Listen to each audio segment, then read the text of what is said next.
Welcome to Behind the Spacebar, Episode 1, RTFM, Why Reading the Manual is the Key to Your Success. Hey everybody, this is Will Doggett, and welcome back to what used to be called the From Studio to Stage podcast, which is now called Behind the Spacebar. It's been over a year since I've done any podcasting, and if you follow along with the original From Studio to Stage podcast, I want to say thanks for playing along, thanks for listening, and that was so much fun.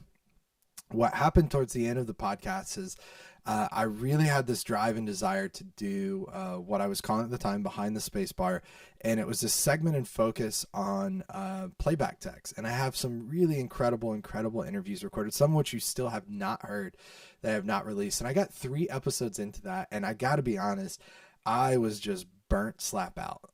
That was the most work I've ever done on any project. I did all of it, from editing, mixing, recording, interviewing, mastering the podcast, and it was so much work.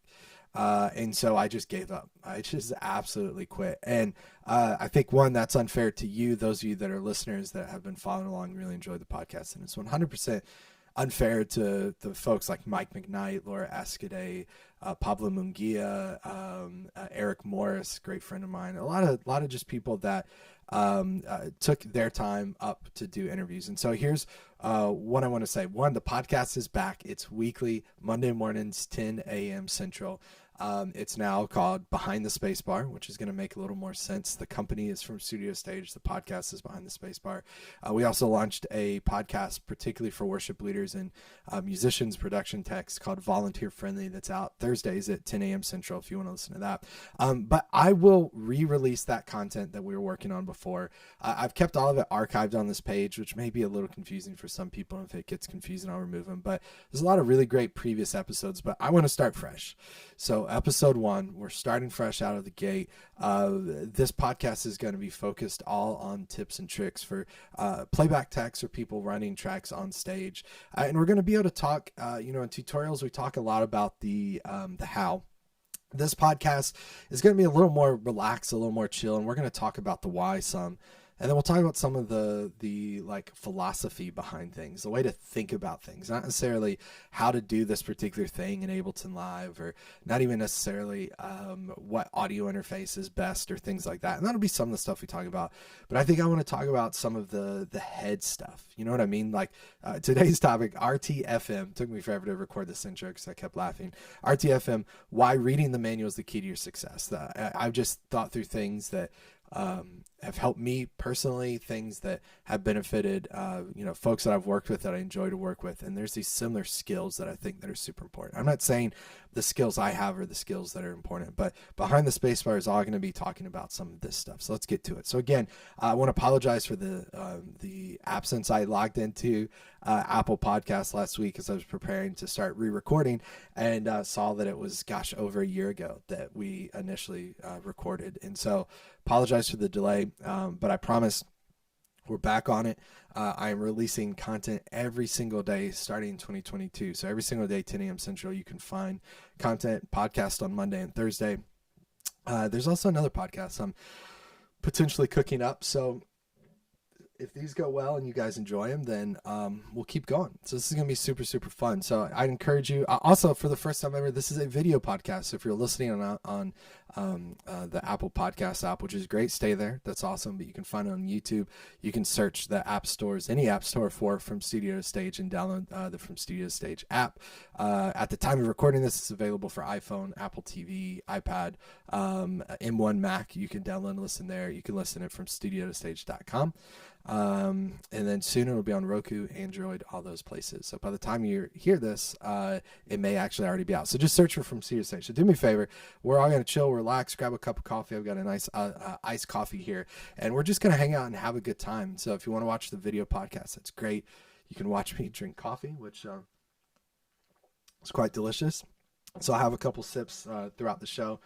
But we're just going to hang out and talk. So again, today's topic is RTFM, which of course stands for Read the Freaking Manual, we'll say, just to keep this a clean show.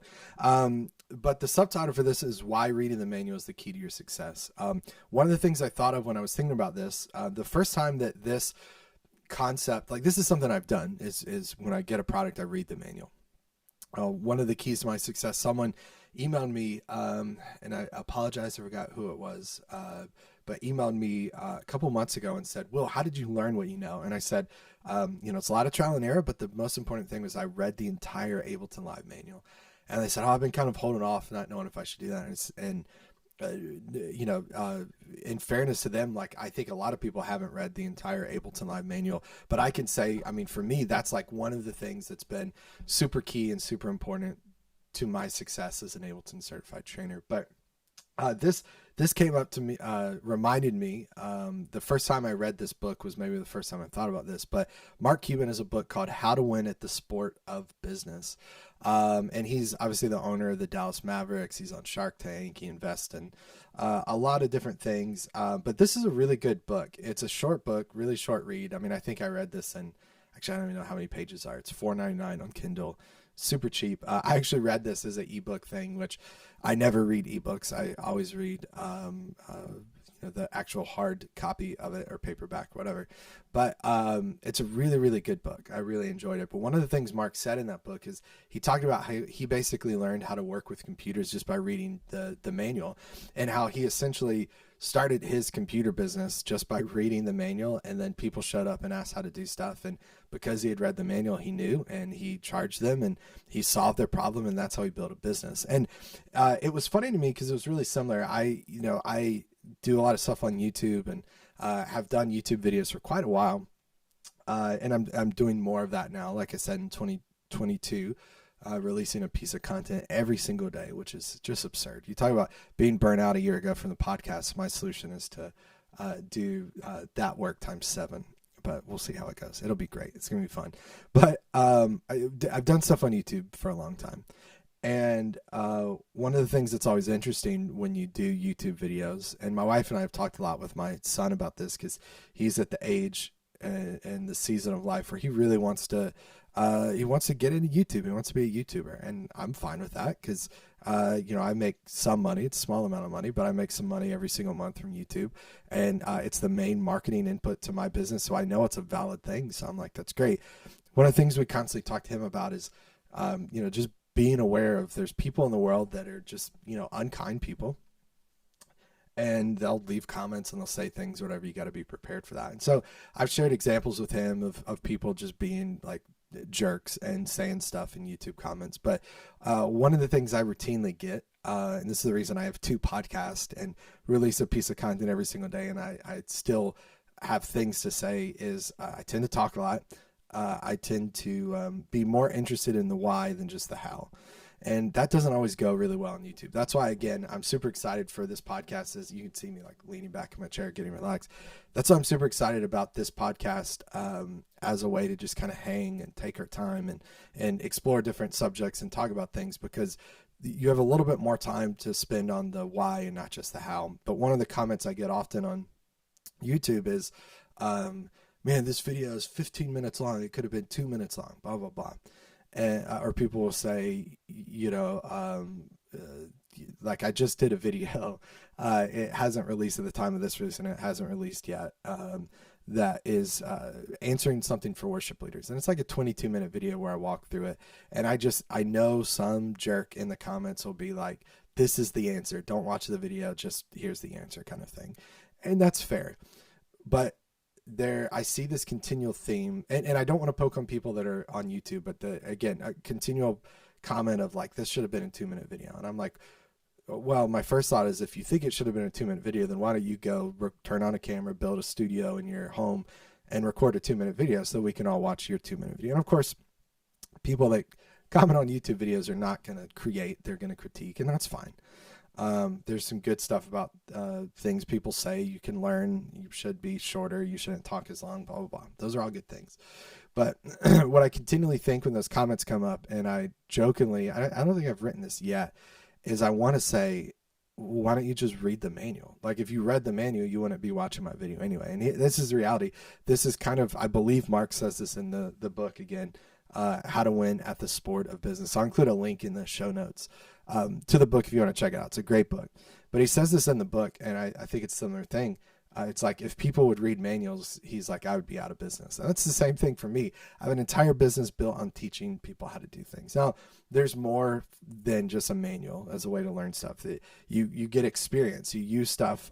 Sorry, I got to take a sip of coffee here. You could read a manual on using Ableton Live, but if you've never used Ableton Live for tracks on stage, then you're missing a bit of that. So it's not just that. But the thing I always think of, again, when people comment on YouTube and they say, I get to the point, man, it's taking too long, because I want to go, why don't you just read the manual? If you read the manual, you wouldn't be here in the first place. So I see this as a common trait, similar trait amongst friends of mine that are really successful as Playback Techs. Is there's a curiosity, and that curiosity, they just dive in. They just dig in and they read everything they can. They dive in deep on the content. And I think in the age of the internet, in the age of YouTube, and the age of sites like From Studio to Stage that help you learn how to use Ableton Live, it's easy to forget one of the best ways to learn is the manual. And so that's what I wanted to do today's episode, RTFM. And I do think it's a key to people's success because, one, don't tell people, those of you that are subscribed, I don't want you to cancel your subscription, but I do think if you read the manual to learn how to do something, ultimately it'll be faster. There's a difference between, and something I've considered is doing like some how-to guides, because I think your brain processes reading step 1, 2, 3, to 20 better, and sometimes it's a lot faster than watching a video. Watching a video and listening to someone teach, watching what they're doing, is good. It's beneficial, but I think having that step-by-step thing is super helpful. So for me, I think sometimes reading the manual is a faster way to get to your solution. I think another thing that's helpful is it helps you. In a previous episode of the pod, when we talked about cool people say pod, by the way, instead of podcast, if you didn't know that. I believe I talked about learning new software. Actually, I know I did. But one of the things I talked about there is like learning the worldview of the software, right? And understanding how that software views the world, and how the people that created the software view the world, and how they're thinking about things. And that helps you understand the software. You get a lot of that reading the manual, right? You understand as you start to read the live manual why it was created. It was created for flexibility with audio tracks. It's built more for creative people than engineers. If you love Pro Tools, you may not like Ableton Live because it's faster, it's leaner, it's meaner, and Pro Tools takes about 50 clicks to do something that takes one shortcut in Ableton. And again, I'm not saying one is right or wrong, but obviously Pro Tools is wrong. I think we can all agree on that. But the point is, reading the manual, you start to pick up like, oh, this is what they're thinking. So then when you encounter another issue with it, and something comes up and you got to figure out how to solve it, then if you understand the worldview, then you can get there a lot faster than if you just are going to YouTube and searching how, right? And so another episode I want to do at some point is the difference between how and why that's important. I think we get it, but YouTube is all about how. We talked about that. Reading the manual is about how, but it's also a lot of times about why. They explain why there's monitor modes in Ableton Live, and different monitor modes. It's not there to annoy you and to make you remember to click off every time you have a mic connected to your computer and accidentally don't have your headphones plugged in or something like that. You understand why they did what they did. I think reading the manual too is it's a good skill to have, right? It's a good skill to build.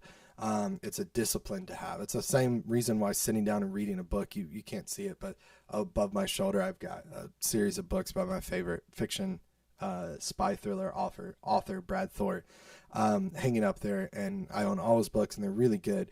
And there's something about a good discipline of just sitting and reading a book and not watching TV and not being on YouTube, and just reading that book. And I think the same thing with the manual, like sitting down and focusing and making your brain just really dial in to the manual and just focus on that for a few moments. It makes you a better person. It makes you more intelligent. It makes you smarter. And I think in the end, you learn more. And again, you learn more about that product and understand, how that product thinks and how the developers think and what they're thinking and what they're doing, that I think just becomes super, super helpful and super beneficial. So the goal of this episode is just really that, just to encourage you to take the time to download manuals. One thing I do, I don't have my phone with me, but I have an iPhone, and on the iPhone is the Files app. So what I do, and I have Mac computers because obviously I'm a sane human. And so what I do is I download PDF versions of manuals and I put it in a little folder on iCloud Drive that says manuals. And then if I'm on the go and I'm bored or I'm working with a product or whatever and trying to understand, then I'll open that manual and I'll read it and I'll just nose through it, make sure I understand it. And that's super, super helpful. I can even think, because I always in these want to make sure I make it very clear that I'm not like the Zen, teacher that gets it all right and understands and it's perfect. I'm just thinking of a situation recently where I struggled with a piece of gear. One of the things I do in addition to From Studio to Stage currently is I'm broadcast director at a church here in Austin. And so that means I lead our team to do video broadcasts, multi-camera video broadcast stuff. And at the time when we started really digging into it, we were using Pro Tools for audio, and because we were doing that, the audio from the computer from Pro Tools was highly latent. It was very delayed. So we needed to actually delay video to match audio, which is a very odd thing. So we bought this unique piece of gear that's, I think, $1,500 that delays video, any video coming down an SDI line. And man, we struggled with trying to get video sync right for over a year. We had sometimes that were awful. We had sometimes that were really close. It was never perfect, but we were close, right? Well, one day I was just sitting there and I went, and I pulled up the manual and I read the manual for the product and realized that, and this is maybe getting too deep, far into the weeds here, but that the signal coming into that box was delaying both video and audio. It was not just delaying audio and then mixing the signal together at the end. And so what we were doing this whole time is we were thinking we were making changes, but basically we were just making the problem worse. And so it just kept getting worse, and occasionally our brains would be tricked to think it was better, but it never was. But once I read the manual, I realized, I can get my audio, I can send my video and delay it and then get my audio and leave it where it is, and then have those signals meet up, and we were good. But the solution came when I RTFM'd. I read the freaking manual.